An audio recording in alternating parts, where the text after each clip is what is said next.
Oh, great having. If you can scan the QR code so we know you're here. Real quick. Forgot about that part. You haven't done the anything.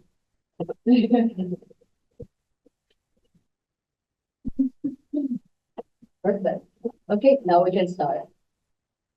So this is basically our agenda. We're gonna do a little introduction of what AMA is.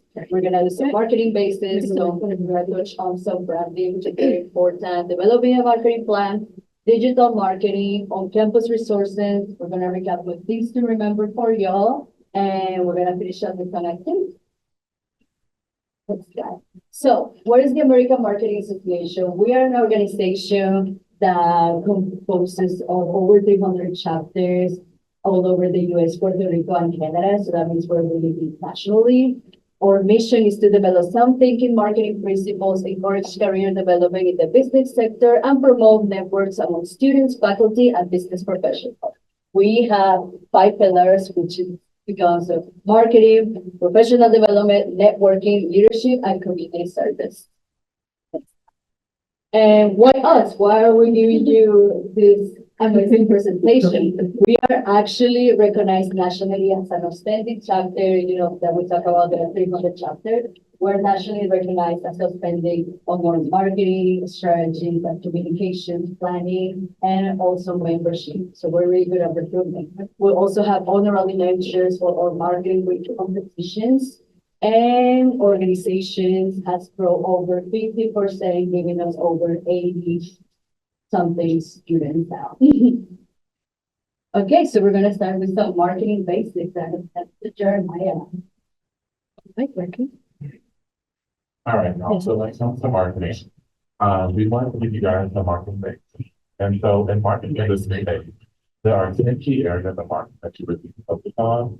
But in regards to student boards, I felt like these three, especially here, email, content, and public relations, are very imperative and very useful when it comes to marketing student boards. The first part of the country of marketing is email marketing. So email marketing, that is simply just emailing, fellow student boards, local businesses, looking to collaborate. I know with Data Bank, we collaborate with the student board. We do our tailgate, we are with Kai, we collaborate with the business, just other companies like that. And then the next type of marketing is content marketing. So I don't know if you guys saw the last year when we were presenting our speaker at McDonald's marketing page. We created a bunch of marketing details that was little M from McDonald's around the BLB around campus. So different things like that just makes your student board available to people who may not know about it. It catches their eye with the certain kind of content that you're creating, which is once again very useful if we try to gain members or gain audiences to your event or whatever you're having. And then we also have public relations. So public relations is simply just building a very positive relationship with the student body here at UNT. We do that with tabling, so just making sure that people are aware of the things like it is and who we are and who are members and why you should join, just creating that positive bond with different potential members and also members who are already in the board. Okay, so we're gonna get into our 4 Ps, and this is basically like the root of marketing, like anything marketing related, it's gonna stem down to your 4 Ps. Now, what are those 4 Ps? It's product. What are you selling to your consumers? The price. What is the price that your product is going to be held at? The place. Where will you be selling this specific product? And the promotion is how exactly are you promoting your product? So, as far as a student organization. Oh, sorry. As far as a student organization, your product is going to be your organization. You're trying to get members on campus and some campus to join whatever you're representing. Price, for example, AMA does membership fees. So that is something that we would advertise in order to gain more paid members so that they can have all the opportunities that AMA has to offer. Place, you can be on campus, off campus, virtually, a little bit of like both, if it's on campus and virtual options, just so you can have as many students participate and be there as possible. And then promotion, social media is a huge way that we promote to the org. I know me personally, I found AMA through Instagram. So social media is definitely a huge promotion, like outlet.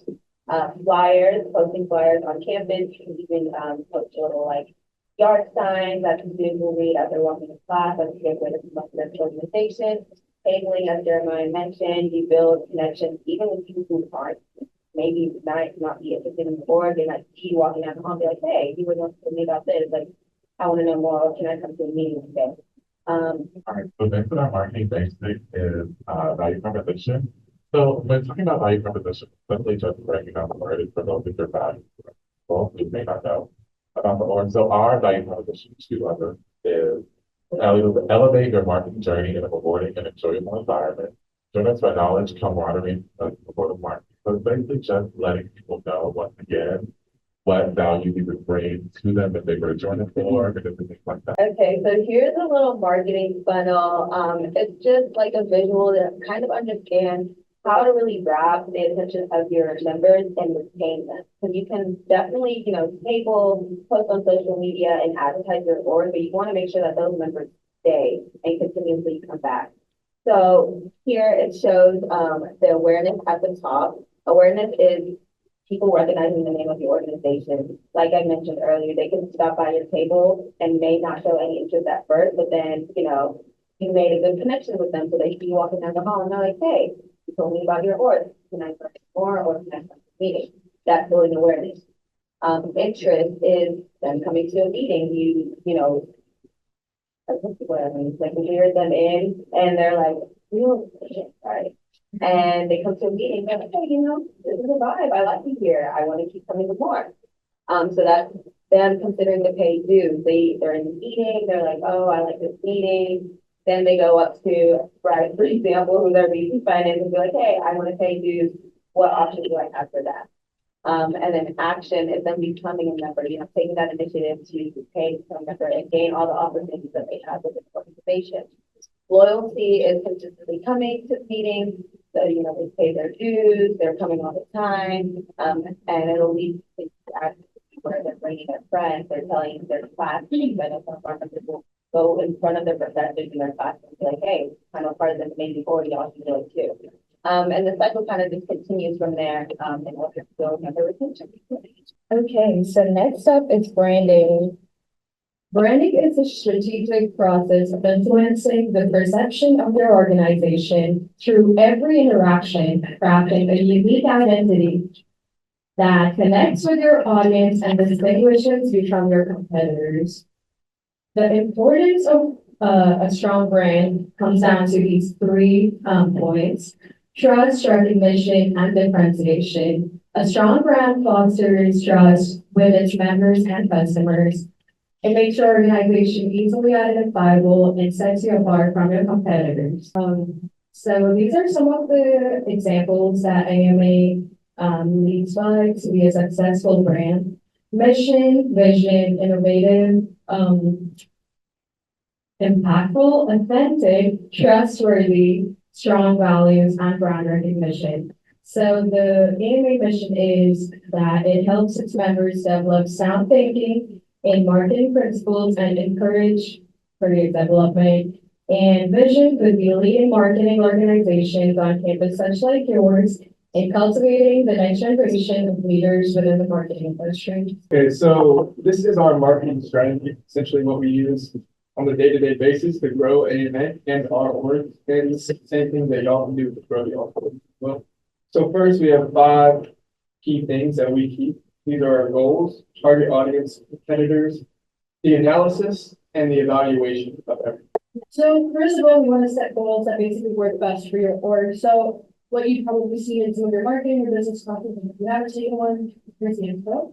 You want to follow SMART goals, which is basically make it specific, measurable, achievable, relevant, and timely. So when it comes to that, basically you want to find stuff that's going to hold you accountable and make sure that you actually be able to follow through in your whole organization. So some of the ones that we use for AMA specifically are like creating systems that work for our board that help us for people that we currently have and retain them, as well as continue to grow and foster our community that we have and wanting more. As mentioned, we want to make sure that people are still welcome so we can build a sense of community together. And then some of our achievable goals is like putting a number to it. So we know we want to have at least one guest speaker that we bring in, a professional from the industry that works specifically for us, so that way people can get an opportunity now to network with the industry people that they're going to be working with once they graduate. And for us personally, it works to have a point system to make sure that people actively come to meetings and they're not just kind of sitting there in pages for something they're not exactly using. So we have a point system to reward our members instead of penalizing it for them, to increase them to want to stay, to want to participate, to take advantage of all the amazing stuff we have here at AMIC. And then we grow every single time whenever we're doing our marketing and we do our spring flings and all of our different orientations and tablings. So it's really about growing, but also making sure we foster our continued community, and making sure that it's also super interactive. So whenever we have our slides every week, that they're able to see it and they're able to like use and interact with us. Okay, so when you're marketing, you have to find your target audience. Every brand, every company, every organization knows that, whether it's the small things or the big things. You know, Nike's gonna advertise to people that are athletes or people that want day-to-day athletic wear and stuff like that. So first, you have to find your primary target audience, which is for us, it's marketing majors and minors. And secondary, it's business majors. And then third, you know, it's anyone's welcome to join the marketing association. There's no like exclusive thing about us. We let everyone in. And I think that's very important because there's a lot of people that whenever they're in college, they don't exactly know what they want to do. Their first 2 years, they're getting those core classes out of the way. They might not have declared their major yet. So just keeping that door open to anyone who's interested is very essential. So your target audience will determine what market strategies you use. For example, we target marketing classes. There are typically marketing students in those classes, and we'll go talk to the professor, ask them if we could talk to those students just for like 5 minutes before class. And you know, sometimes it's a little scary getting in front of all those people. Trust me, I've messed up a couple times. But at the end of the day, you know, no one's the best public speaker. You got to go outside of your comfort zone to grow your org.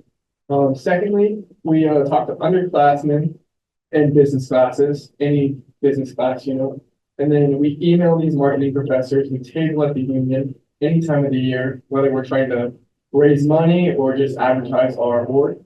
And then we table at orientations, specifically new student orientations and transfer students. These are the people that are coming into the university that are looking for friends or a community to join. So those are very big things that you have to look for when growing your organization. Also, you want to create a deeper connection with your existing target audience. Can you do that by, you know, doing things that would attract them and bring more people like them to your organization? So, do you want to expand to a new target audience? That's all to you. So as mentioned, our biggest thing that we've been talking about is like increasing growth, how you can best do that, how you can really grow your org.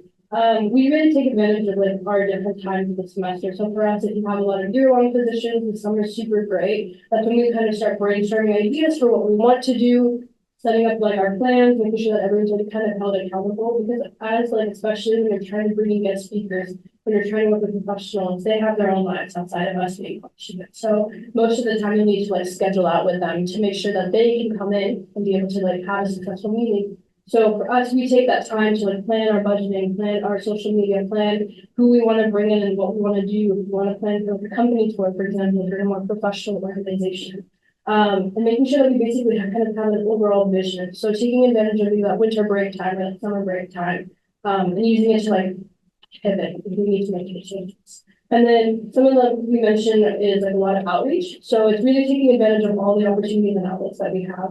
In some options, it's like org sync, you can student activities, summer orientations, like we mentioned, like tabling and any opportunities we can. Meet during flings, you'll see us at those and other orgs. Making sure to reach out to like professors, they'll even put on their Canvas announcements and stuff like that.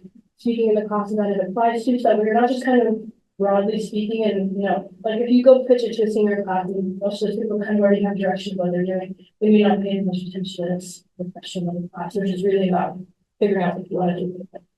And then like it's a lot of networking, right? So you have your friends, you can ask their friends to come join us, which I think is really cool. And making sure that you have attractive graphics for your social media that make people like say you have a clean professional view of how you're doing.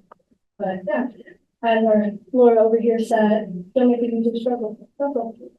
So every brand, every organization, every company has to learn from their competitors. There's always a new way to evolve, a new way to grow, and new trends that we have yet to find that other people might have found, and we can grow from those things. For example, we've collaborated with DSP, APO, Women in Business, the Advertising Club, the Nonprofit Leadership Student Association, and the Logistics and Supply Chain Organization. So all of these organizations are very successful. They have a very good student body that is a part of it. And, we can always learn from them because they have a different way of marketing for their students.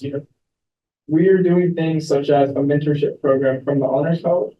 We're doing fundraiser bingo, and then we're doing icebreakers and vision boarding, stuff that we have never done. All of these things have been taken from these organizations. And I know that one thing that we have, not done too well on is company tours. And that's something that the logistics and supply chain and management organization does a lot. And I took that information and I was like, wow, we should really step this up.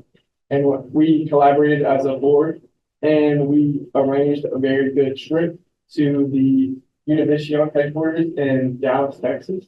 And, we had a great show and a lot of members that frankly I hadn't even seen in like weeks showed up for that because it was a great opportunity. Getting those students that opportunity, that ability to go outside of their comfort zone for something that is really attractive to them will bring them to your org, whether it be a meeting that they can't make on Tuesdays. Sometimes people get those classes at 6 p.m. at night that they can't go to, and that's unfortunate. They still want to be a part of those things, so we have to do stuff on the weekends maybe, or have a fundraiser after the meeting or on another day just to keep the growth. And we're not just trying to have students come into our org and that's it, just be members. We want to grow them into execs eventually. Because whenever they come, they're the new leaders. We're not going to be here forever, unfortunately. Well, actually, fortunately. But yeah, so we want to find leaders to grow and to build up to run this organization you mentioned. So that's the most important thing about these organizations here at UNT is giving them to new leaders that are ready for it. Okay, and then kind of bouncing off of that, a lot of what we do is really based on our own members, right? So you want to learn from everyone else, but you also kind of want to be able to pivot based on what you're seeing within our own. So what we look at is from our own board, we make sure we have constant feedback. We have our own exec meetings. I know most ones will have that where you take an hour in your week and you discuss what you're doing for the next upcoming week, maybe the next 2 weeks, however works best for your schedule, making sure that you have mid-semester checkpoints, that you're in communication with whoever your leaders are, your president, vice president, making sure that everyone's kind of on the same page for the vision you want to execute for the semester or for the year. And then just making sure that everybody's kind of looking in, seeing what we have kind of established and making sure that it's not just a lot of talk, but we're actually following through on a lot of those ideas or if we really need to change anything. And then secondly, as much as we may have these ideas, might not always pan out, which is what we want to do in a semester. And that's kind of where reaching out to your own members is super important. So sometimes it'll be as simple as let's make an availability form to see when people want to come out. What were the most popular events that people really enjoy? If like Bryce mentioned, if 6 p.m. on a Tuesday is not going to work for everyone, it doesn't make sense to have events at that time. You want to see people coming out to be able to be participating, blocking off that time in their week to come out for that. So that's kind of where we look at our members, get feedback from them, see what they like best, see what works best with their schedules, kind of make sure that it's about like what they need most. So like we see a lot of demand for company tour. We as a board work together to make sure that kind of stuff can happen. So again, same thing, feedback, using our end of semester time to make sure that we can survey them and prepare for the next year. And basically just kind of track engagement to see that people are actively committing and actually engaging and showing. Yeah. All right, so this is the budget. Every organization has a different budget. As we know, some are much bigger, some are much smaller, some have yet to be formed, and there are people that are trying to grow organizations and learn from our success, So for our budget, for example, just for marketing alone, We have expenses such as Canva, which we use every single day for our slides, for presentations. You know, we have a lot of reliance on this. So we use this every year. It's $119 every year. Then we have flyers, whether it be for advertising on, physical hard copies or anything like that. Then we have guest speaker for gifts. We want these guest speakers to continue to come back and eventually, reach out to us about for further opportunities such as internships and, jobs in the future that they might have. So leave a good impression with them. Then we have tabling expenses. These vary, sometimes they could be a lot more expensive, but typically we are making money back on those expenses. They're expensive at first, but then we make money back on them from whatever we're selling for the award. And then we have meeting materials such as Halloween. We'll decorate pumpkins and stuff like that. That's an expense that might vary sometimes depending on the thing. Then we have giveaway merch such as these t-shirts to guest speakers or members, and then we have daily planners and pins. And there's just other expenses that are part of marketing. So yeah, think about it. Okay, so now knowing all of that, we're going to talk about how you can use traditional and digital media to market your organization on campus. We're going to learn what the difference is, social media, and then media. Starting off, we have traditional versus digital media. If you know, like I brought in today actually a newspaper if you guys want to pass it around. But this is one of the oldest forms of traditional marketing. Media, anything that you see on your phones. Some of the examples that we have are billboards, flyers, TV ads, anything printed, and radio. As for digital media, it is social media, websites, emails, paid search ads, and audio messages. Why bother with both? Digital marketing, unique targeting options, tracking capabilities, cost effectiveness, and a broader reach. In other words, using your phone to kind of like TikTok. TikTok, you can immediately expand your outreach by just posting a video that you probably couldn't do by going up and handing out a flyer or handing out an advertisement or a newspaper. Traditional marketing can result in more meaningful engagement and conversations, more focused approach that targets a highly specific audience. In other words, if I were to give you a flyer, we can have a conversation with someone. It's not rather than here, look at this ad, come to my meeting. No, you can end up fostering a relationship with the people that you're trying to engage with. Both of these equal a effective way for businesses to take advantage of both mediums, strengths, and reach a broader audience and maximize their marketing efforts. Okay, so content marketing. Content marketing is the development and distribution of relevant, useful content to current and potential customers. Customers meaning students on campus. So this could be through making a blog or a website. You can see right here, we have a website of our own. We post all about the positions that we offer, information about events that we've done, about us, a lot of photos, showing testimonials of our members. I think it's really effective because it's a way to show off your members in a way that's more ingrained, I guess, in your organization rather than a social media post. But social media posts are super valuable. Newsletters, social media posts, emails, videos.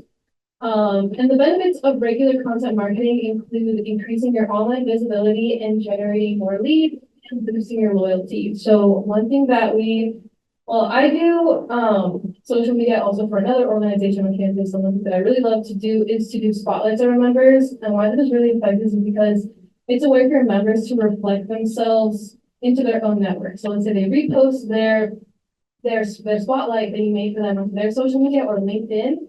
It just really makes them feel more included. Yeah, it's also a way to just show off to get speakers and all that stuff, show other student body people like, hey, look at all the different types of people that are here, maybe they can see them tag and see their. But just remember that content marketing is just the start to gaining dedicated members. So obviously you're gaining awareness.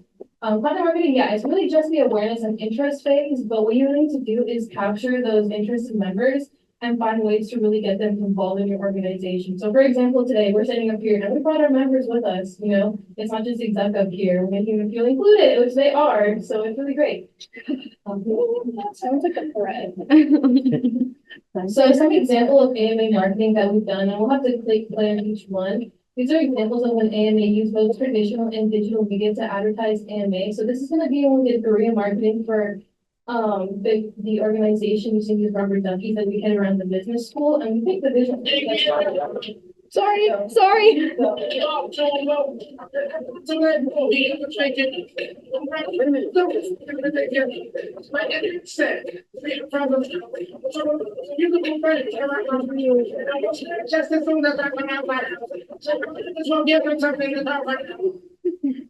And then next one is a TikTok that we did for a duck that we hid in the business building.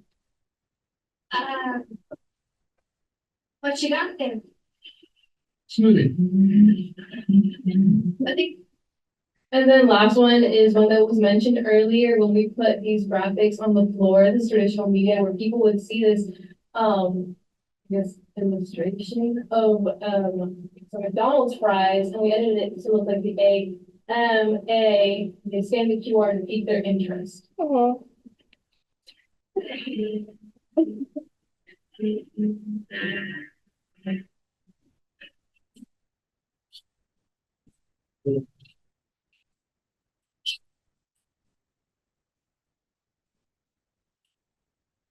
So yeah, really trying to think outside of the box is can be really effective to get attention to your organization, not even just if they see it in person, but on social media.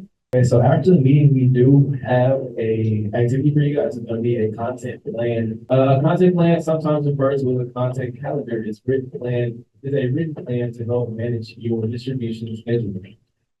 It's over there, but afterwards we can get into it. If you're not here, I'm sorry to hear that, but we will have more opportunities for you. Since we're a successful, We're gonna put them back on the screen again to the worksheet. since we're a successful content plan, step one, plan themes for your content. Step two, brainstorm post ideas. Three, decide when you will post. Four, decide on your content plan or content mix, traditional or digital, the thing that we talked about earlier. Five, assign responsibility, social media committee question.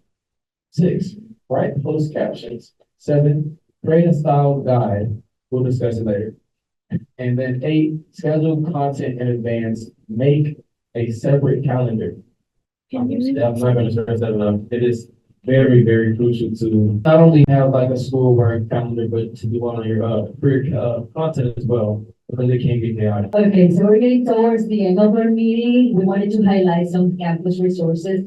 If you're a new organization, usually you don't know what many resources do you have around campus for your organization. And here we wanted to compile some of the ones that we have.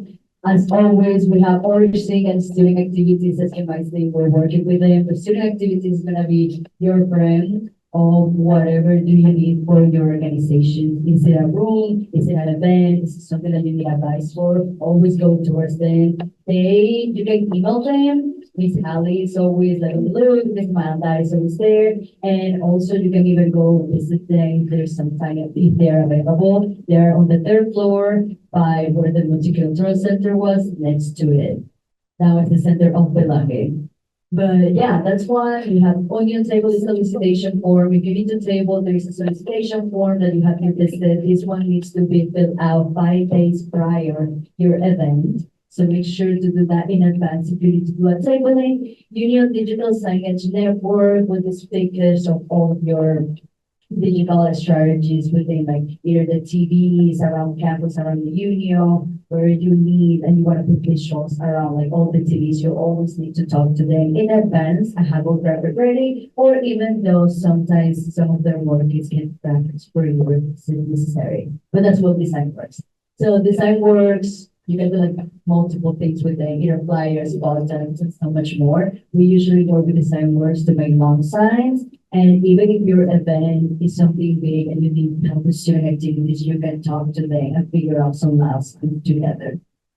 Like I said, always talk to them. When there was Willis Library, renting a paper cup, so easy. If you guys, your organization doesn't have that much money to have like design works, you can always design yourself and go to Willis Library and just print it out. You have credits, and this is like the best option for your organization.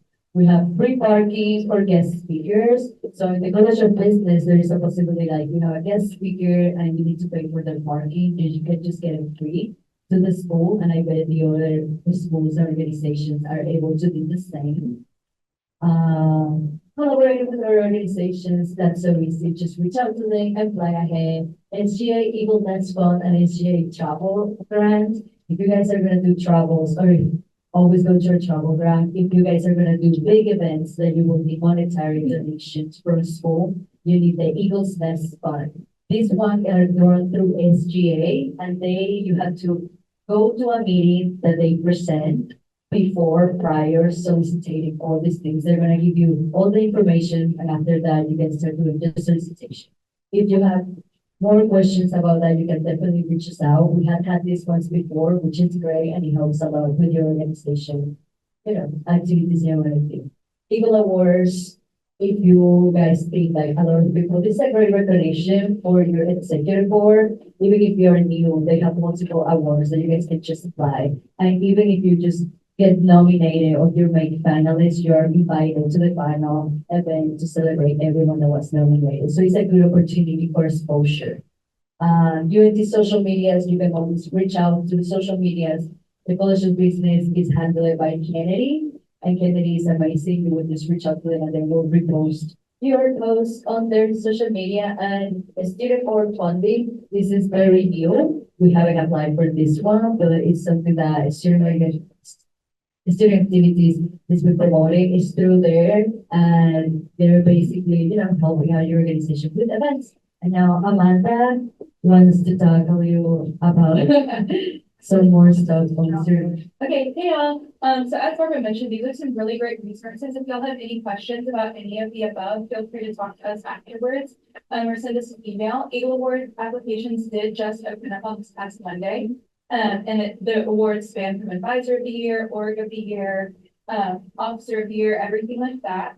And so this is pretty extensive and covers a lot of the really great things, but I wanted to come up and talk to you a little bit about some of the different relevant policies related to student organizations and marketing. Let me just go fast, because I know this is the not fun part, and I'm in between the activity. There are different opportunities on campus for marketing, and they come in the forms of what they were talking about earlier, digital and traditional modes of marketing. And so within the tabling sphere, y'all are able to table on campus to solicit membership in your organizations. This can look like tabling in the union, which is through the union events scheduler, as well as tabling in potentially an academic building on campus if you're geared to a specific college. And there are some outdoor tabling locations as well. And so that is an opportunity for student organizations to table. There are some digital marketing opportunities as well for the union, and you just have to let them know that you would like to market on their television throughout the union. And that's a really great way to reach a lot of students. Because they see thousands of people a day. There's so many people going through there. Next, it's important to note that whenever you are utilizing bulletin boards on campus to post flyers, posters, anything like that, that you can't just you can't just come here and boom, my flyer's going there. You need to make sure that you're putting it in a place that is meant for flyers. And so if there are other flyers there for other organizations, other events on campus, go ahead and put it there. The only places that you really can't put it are bathrooms, on windows, doors, or anywhere that's not meant for it. So you can't just come up and put it on the computer screen or on the projector screen just because you want people to see it. Next, with residence halls, it's important to note that you can't just go into residence hall and put flyers under people's doors or anything like that. That is just prohibited to go door to door to market with the residence halls. But you are able to post flyers there, and they just have to be approved by the residence hall staff through their central office. And then when it comes to flyers as well, you can't just go and hand them out on campus. You would have to set up that table to then distribute those flyers. And then next, yard signs. Yard signs are able to be put out around campus. As you can see, there are a lot of places that have more yard signs than others, out in front of the DOE, out in front of the union, everything like that. But you're not able to just keep them up year round. You do need to make sure that you're taking them up after the event is over, after your recruitment period has passed. And that deadline for like the deadline to like pick them up after the event ends or after that period ends is 2 days, 2 business days usually. And so as y'all are navigating, handing out flyers and everything like that, Student Activities does offer 100 free black and white copies each semester, so you are able to utilize that as a student organization. We also have Eagle Mail, where if you have a UNT, an at UNT email address, not a student one, but a staff one or a departmental one, we're able to send out Eagle Mail to all undergrad students, all students at UNT, all students with a certain major or college, that sort of thing. And then lastly, one of the really great opportunities is Meet and Greet Movement, where your organization can come out in your AMA shirt, you pull up in all of your matching gear and you help students move in, and that's a really great opportunity for marketing, and we help organizations get signed up for that as well. But I will go ahead and turn it back over to Barbara. Okay, so let's go to the next. After this one, we're gonna start with our activities. But some things to remember. So plan to impress. I know we talk about guerrilla marketing, we talk about like many things that we do around campus. Always plan to impress, always like get those creative juices flowing and do something that everyone just like turns around and looks at your organization about, or planning, or even inside, always like plan to make the best out of your organization. And streamline operations, create a go-to formula for your organization. So we have social media, first posters, first labeling, plus so much more. You keep adding, but always have a go-to formula on every single event. Create metrics. So begin to understand what is working and what is not. If it's working, great, let's improve it. If it's not working, we get rid of it or we replan, we do a new start. Persist in the green, deliver consistent outputs that are worth for your time. Don't do something that is like not worth it, or it's just gonna make it more complicated for your organization, and always have fun. But yeah, now we go to our activities. All right, everyone, we're going to do some breakdown activities. Our first, we're going to start doing the SWOT analysis. And if you don't know what SWOT is, just market basic. SWOT stands for strengths, weaknesses, opportunities, and threats. So in this activity, we'll be describing your strengths for your org, the weaknesses of your org, what opportunities you can present for your org, and then what threats will hinder those opportunities from your org. Well, and then after that, we're going to do our branding activity, which is creating a branding persona. And then after that, our content plan activity, which is once again creating a content plan from scratch. And then lastly, our Canva activity, which is content planning and Canva for y'all of you guys. All right, so like I said, you will have 5 minutes for this activity. And like I said, in this activity, you'll be doing a SWOT analysis, which is once again writing down the strengths for your org, the opportunities and threats for your org, and what those things are. If you want to look at more of a descriptive statement for each of those things I just named, they're right here on the projector for you to do. So because we are on time, we're gonna move on with activities, explaining you which one is. In your thing, we actually printed out like the first one is how we did it. It's like the SWOT analysis for AMA. Your second one is the one that you're gonna fill out. And then there is another option if you like this format better. But yeah, we're gonna explain the other activities because we really want to show you how many people have used Canva before. So we're gonna have Abby doing like a quick Canva tutorial. We really want to show you how to do that. But yeah, we're gonna move on to our next activity that Arya is gonna explain. The next one would be the marketing, how you do it strategically. If your brand was a person, who would it be? What are your pillars, such as like for AMA, marketing, professional development, networking, leadership, and community service? Then there's what is your message or mission? And then who is your target? As for us as UNT students interested in learning more about marketing and content creation, and what makes you unique? What is your motivation? What are your brand colors? For us, it's green. And do you have a logo, and how they should be to match your aesthetic? So with this one, we're try to make it fun. Just analyze like what your organization is. And thanks to all the things that you're writing on the right. Well, this is my right. Yeah, This is my right, it will be able to make like your little man that represents your organization. So it's a way to think about what your organization actually represents, how to build it up. And then we also gave you guys a content plan that we mentioned earlier. This is just gonna help you guys to start off defining what your goals are out of your posting, out of your content, out of all your media, website included. So you're gonna put like 3 goals that you have. Secondly, you're gonna know your audience. So what are 3 things about them that you can keep them while making your posts? So what majors are they? What are they trying to get out of your club? What do they spend most of their time doing? What platforms are they active in? Should you prioritize Instagram, TikTok, Twitter, etc.? And then you're going to start off creating the calendar. So outline what kind of posts you want to make, surrounding what events. So for example, do you want to make meeting recap posts each week? Do you want to make announcements for your upcoming meetings every Monday, something like that? And you can think of special events that you have planned and any creative marketing you want to do around that. And some things to remember, mix up your content because the same old can get really boring. And new content can attract more eyes. Also monitor what types of things are more successful, which events have more turnout, and what kind of content marketing is really working for you versus others.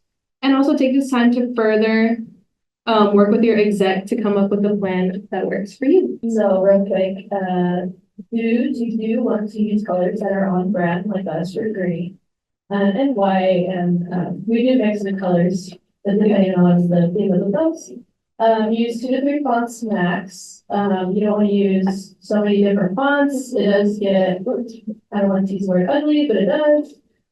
Use easy to read fonts. Obviously, you want your users to read what you're trying to advertise. Space out your text to make it easier to read.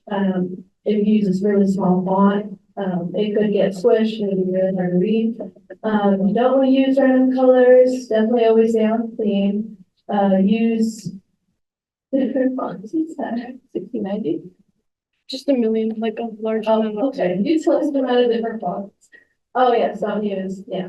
Put text over hard to read images. You want to make sure they want to read that, whatever you want to explain, and don't put too much text on one field. Here are colors in a few of our posts on Instagram. Anime colors, like navy, dark blue, white, red, and then UNT AMA's colors. Us, you got black, like a darkish green, and then a much lighter green.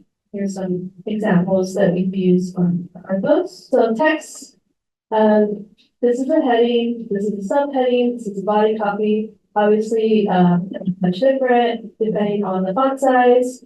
Obviously, the heading is much bigger. Your subheading isn't as big, but it is bigger than your body copy. Line spacing, you can see here. I guess you could see this text is the heading to read because the lines are way too close together. So you want to space them out like bottom text, so this text is easy to read because it has space in between lines. So here's a little Canva tutorial that I'll be getting you through. So create Instagram posts, everything your student organization using design skills you just learned, like colors, text, images. I'm gonna try to recreate or will recreate this post as fast as possible. So as before, I'm gonna recreate the image that you see in slide before. Quick little thing here, due to time, I'm not gonna be able to explain setting up a brand kit. So I went ahead and put up a QR code that will take you to a Canva document that will explain everything you need to do in order to do that. And that's like, you know, choosing your brand's colors so that you always have access to them as well as your specific fonts. So first thing we're going to do is go ahead and put in that background. As you can see, it's a checkered squiggly background. What you want to do is definitely you want to go to your elements. What I did, I searched up checker background, and I'm just going to go to February. Saved it. So here's that one. It's the exact same one. And then you just want to pull it over here. As you can see, it did cover up everything, so fairly easy. Just right click, and when you see layer, you just want to send it back. Oh, don't send it back. Sorry, you want to send it backward. There you go. 'Cause if you send it back, then it's just gonna send all the way back. And then obviously you want to change it to your brand's colors. So for us, we have our UNT AMA colors. I believe it's this green. Yep. And then it's a white, basically, we have a white also here. We just want to use that. And then there goes our background. And obviously you see it's covered by black filter. So what you can just do is go back to elements, just grab a regular square, change it to the color black. And then here is the transparency. So let's put it down to 50. And with that, it gets faded and you can put it right over. And just like before, you can just right click, press the layer and send it backward. And there it's behind what you want to show. And then I want to do this picture. I don't have the exact photos, so I went and grabbed the close one. So then obviously you don't want everything else around, you just want to cut it out. So if you have access to this, you just want to edit the photo and just do a quick background remover, and it should remove everything other than people. And you can go ahead and crop it. That way you don't have all this empty space to work with, and you just have there. And there you go. And you could just add it right here. And I went ahead and I pre-made the text following what I've said before, just heading, subheading. But in this case, you just have the heading and the body text. And you just place it there. Yeah. Put it up a little bit. So everyone can read it, and then there you go. There is your Instagram post. So easy. Oops. The hand gets farting. Oh, no. Okay, so with this, we conclude our workshop. I hope you guys enjoy and I hope you stay with your paper. If you have any other questions about the other activities that we couldn't make it together, but it's okay, you can ask us about. So thank you so much, everyone. Hope to see you soon.